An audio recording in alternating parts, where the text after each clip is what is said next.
Buvo veiksmo, bet buvo vienas išgėrimų. Tikriausiai ėjimas į vandenį, ten buvo nešiojant tukras. Vienas tikriausiai. Svarėm komandą į vandenį.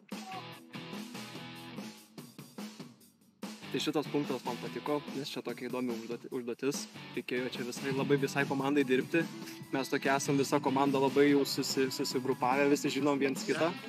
Tai, nežinau, viena iš geriausių užduočių man labai patiko. Užduotis buvo.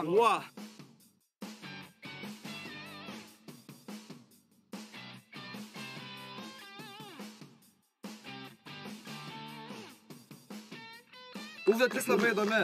Su plytom irgi labai įdomu, bet labai sunku, tikra. Taip, labai sunku. Tipo, labai daug reikia stabilizuoti save ir reikia įtempti žiauriai pėdų raumenis.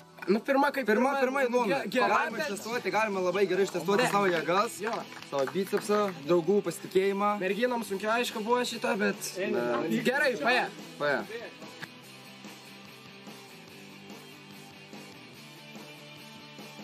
The school race was designed to challenge participants in various aspects, not just movement. The obstacles included a navigation course with circles, cones, and bubbles, testing agility and coordination. Participants also demonstrated their problem-solving skills through puzzles and crosswords and their environmental awareness by sorting garbage. To further test the participants' determination and resilience, they were tasked with throwing chestnuts into a bucket. And the last but not least, the participants had to create the idea for an environmental social media campaign. The winning team was determined by the fastest time to complete all obstacles. Faina buvo smagu pabėgioti, labai faina komanda buvom įsirinkę, labai fainas pavadinimas.